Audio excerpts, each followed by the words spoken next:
Alors, comment devenir un homme désirable? Tu te demandes pourquoi il y a peu, voire quasiment aucune fille qui ne s'intéresse à toi. Sache qu'il y a plusieurs critères qui font que les filles s'intéressent à un mec. Donc dans cette vidéo, je t'indique quelques points à améliorer pour te démarquer des autres et pour devenir un mec intéressant, désirable aux yeux des femmes.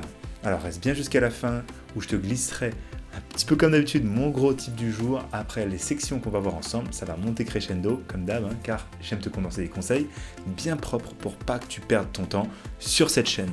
Oublie pas de liker la vidéo si ça t'aide. Je compte sur toi vraiment, c'est parti pour l'intro.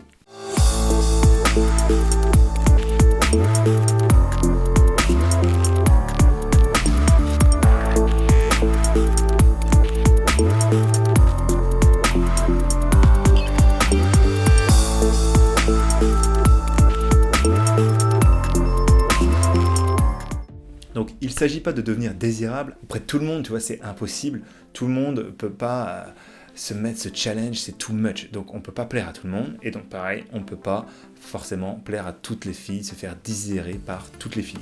En revanche, tu peux faire en sorte de répondre aux principaux critères qui font que les filles trouvent un mec désirable en général et donc considérablement augmenter un peu tes chances.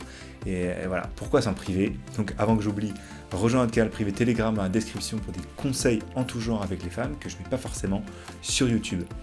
En 1, tu dois avoir un plan de vie. Quels sont tes objectifs dans la vie? Comment tu vois ton futur? Est-ce que tu as un plan pour y arriver? En séduction, il est super important d'avoir un plan de vie et de s'y tenir. Donc si tu es encore jeune, dans les moins de 20 ans, ça passe, hein, mais à partir de 25 ans, surtout vers la trentaine, si tu ne sais pas encore quoi faire dans la vie, ça va être difficile pour une femme, pour une fille, de te trouver attirant. Donc je t'aide avec quelques autres mots, avoir du drive, aller quelque part, être un leader, un aventurier. Et voilà, ça me fait penser aussi une mission de vie, être un artiste, un voyageur, pourquoi pas donc blogueur voyage, vivre de sa passion, avoir des rêves et se battre, aussi petit, fou ou grand qu'il soit, se battre pour ses objectifs. Bon, tu vois, aujourd'hui, la plupart des filles font des études, ont un travail, elles sont intelligentes, ou en tout cas, elles sont éduquées, et souvent financièrement indépendantes, surtout au Danemark où j'étais, et ça, c'est tant mieux. Et j'aime ça, j'espère que toi aussi, mais en gros, si tu n'arrives pas à te mettre à leur niveau, si tu n'as pas d'ambition, ça va pas être facile de les séduire, de les impressionner même légèrement, de les intéresser. Ça fait pas tout, mais quand même, c'est un point à considérer. Donc tu sais, à part un bon coup d'un soir ou un plan régulier, voire un beau gosse avec qui elle est sortie genre pendant un mois et puis qu'elle en parle à ses copines, aucune fille ne voudrait vraiment se mettre en couple avec un mec qui sait même pas ce qu'il veut faire vraiment dans la vie. Un homme qui n'a aucune idée de la direction donc de sa vie n'est pas du tout désirable aux yeux des femmes, et ça depuis très longtemps. Donc t'énerve pas, on ne change pas l'espèce humaine aussi facilement. Maintenant, prends soin de ton corps, le physique, la manière de s'habiller, les traits masculins, mets tout ça en valeur pour être désirable. Je te dis pas que si t'as pas un beau physique, tu peux pas être désirable, ça n'a rien à voir. Et avec seulement être beau et musclé, même si ça peut aider bien sûr. Ce que je veux dire ici, c'est que c'est plus qu'une question de respect, tu vois. Respecte et aime ton corps, fais-le sentir aux autres que tu t'entretiens. On n'a pas dit de montrer ses abdos sur Tinder ou en mirror selfie. Je te méprends pas. Mais voilà, donc entretiens ton corps, prends soin de ton physique, fais du sport, fais attention à ton hygiène corporelle, mange sainement. Plus sainement que ta gourmandise, au moins toi dans ta tête, bats-toi un peu avec ton cerveau, essaie de prendre des bonnes habitudes. Mets de beaux vêtements qui te vont bien, qui sont cintrés, qui sont carrés, quoi.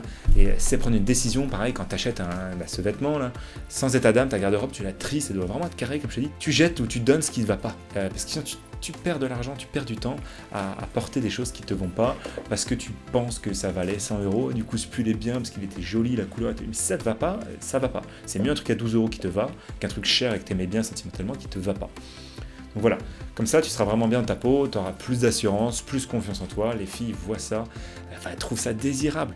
Donc comme aussi savoir prendre des décisions comme c'était, planifier des résolutions, des objectifs, et bon, aussi petit qu'il soit, ou aller au sport, de donner des vieux vêtements, encore manger mieux, manger bio, acheter bio. C'est pas parce que tu fais ça que t'es une lopette, c'est juste que c'est de l'intelligence sociale. Donc pareil, pour les cigarettes et les trop nombreuses soirées, n'oublie pas que c'est à 30 ans, il faut que tu mettes de l'ordre dans tout ça.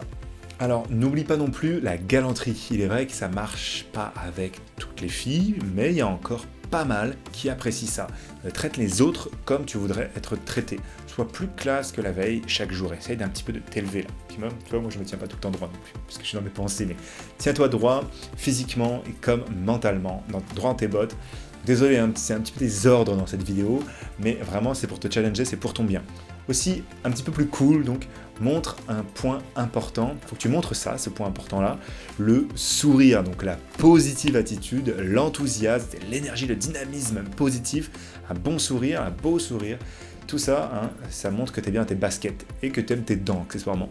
Tu les brosses, mais voilà, ça inspire confiance, c'est bon. Donc ce côté sympathique, ça va donner aux filles l'envie un petit peu de te connaître davantage et donc envoie la bonne vibe. Si tu veux réagir, laisse un commentaire, j'y répondrai. Maintenant, ne sois pas trop disponible. Attention, ça se complique, il y a un truc psychologique en fait qui rend les choses particulièrement désirables, donc on a envie de choses quand elles sont rares, la rareté. Plus une chose est rare et plus elle est désirée. Là, c'est pareil en séduction, quand tu es tout le temps disponible, la fille va perdre un petit peu tout intérêt pour toi. Au contraire, si tu es rarement disponible, si tu n'as pas beaucoup de temps à accorder, que ton temps est un peu millimétré, tu as un bon planning, elles vont te trouver un peu désirable, elles vont dire pourquoi, elles vont être curieuses, donc n'en abuse pas, mais garde ce principe au moins un petit peu gentiment au coin de ta tête, garde ça à l'esprit. Donc alors comment mettre ça en pratique? Par exemple, si tu as un rendez-vous avec une fille, dis-lui que tu seras là, mais seulement pour une durée limitée. Disons 1 heure par exemple. Donc tu lui fais comprendre que tu seras disponible pour elle, avec elle, que pour 1 heure, parce que tu as quelque chose à faire après, puis voilà, tu es chargé. Mais alors là, lors du rendez-vous, par contre, sois vraiment avec elle, présent, écoute active, reformule et dis pas juste oui, oui, oui. Et fais-lui aussi passer un bon moment, bien sûr, c'est plus important, accorde-lui vraiment de l'attention. Une fois le temps écoulé, mets fin au rendez-vous et attention, quand tu poses ce genre de limite, respecte-la. Si tu es avec 1 heure, reste pas 3. Sinon, t'es un peu messy, t'es un peu bordé dans ta vie, donc c'est-à-dire tes autres trucs, tu les prends pas au sérieux. Est-ce que tu la prendras elle au sérieux? Si elle pense. Oui, parce que du coup, si tu respectes pas ça, tu vas perdre un peu ta crédibilité. Donc cette astuce psychologique te donne une puissance redoutable. Tu vas la laisser sur sa faim. Elle va en vouloir plus. Elle va te désirer encore plus. Bon, avant le type du jour, questions, suggestions, tu sais où les écrire.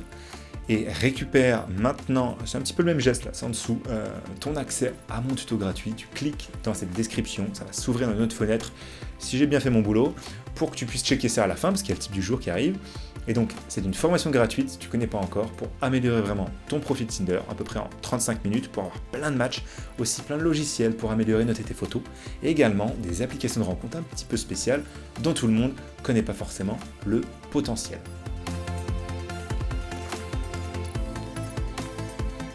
Donc on arrive au type du jour, soit financièrement stable. J'ai mis du temps moi-même, et puis c'est toujours en cours par moment, mais bon, c'est parce que j'ai tout le temps des passions, des projets qui coûtent un peu, mais au moins elles aiment ce côté entrepreneur. Mais bon, c'est pas ce que je te suggère forcément. On t'a sûrement dit que l'argent ne fait peut-être pas le bonheur, c'est peut-être pas faux, mais c'est pas non plus totalement vrai.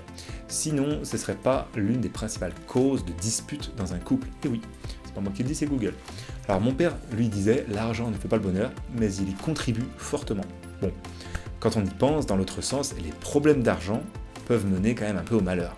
Donc l'inverse n'est pas totalement vrai, c'est pas parce qu'on n'a pas de problème d'argent qu'on est heureux, mais évite au maximum d'avoir un problème, ce problème-là, car crois-moi, on dort bien moins bien avec des dettes. Et ça aide pas ta confiance quand tu dors mal. Donc du coup, tu vois, n'oublie pas que les filles, elles veulent des hommes solides sur qui elles peuvent compter, et ça inclut aussi la sécurité financière, la stabilité financière, c'est décisif. Donc c'est important pour être désirable aux défis, voilà, d'être un peu stable, on n'a pas forcément heureux, comme je disais, avec l'argent, mais en sécurité avec l'argent. Et c'est un des besoins primaires, on pourrait dire, donc il a son importance. Donc moi je te dirais, stop de suite d'avoir des discours qu'on a vus avant et construis-toi une carrière, tu sais, l'argent peut pas le bonheur, là. Construis-toi une carrière, construis-toi un plan qui tient la route, tu seras mieux vu et tu seras mieux dans ta peau. Attention, je ne te dis pas qu'il faut être riche pour être désirable, hein. Il faut de la stabilité financière, l'argent reste ainsi un outil et non une fin en soi. Bon, ça rend la vie plus facile, on va pas se le cacher aussi, moins contraignante, c'est un avantage si tu veux séduire les filles, mais pas une finalité, je te l'aurais dit 2 fois. Donc pour ça, il faut vraiment que tu aies une vie active, donc un boulot, des passions aussi. Comme ça, tu auras toujours quelque chose à raconter, ton quotidien sera bien rempli, et pas synonyme de routine. Tu seras un mec intéressant et potentiellement plus désirable. Donc sans oublier le fun et le challenge dans les autres points ou vidéos, parce que voilà, j'ai pas beaucoup développé, mais pense un petit peu à ça, challenge et fun, en plus de stabilité financière, occupé, etc. Merci d'être arrivé au bout de cette vidéo, je suis sûr que ça va vraiment t'aider. Si tu veux plus de résultats avec les filles, alors abonne-toi, et voilà. Si t'aimes ça, je t'invite à liker la vidéo, partage-la même si tu penses que ça peut aider quelqu'un. Prends soin de toi, on se retrouve juste à la prochaine vidéo, je vais t'en mettre quelques-unes là. En tout cas, ciao, à la prochaine sinon.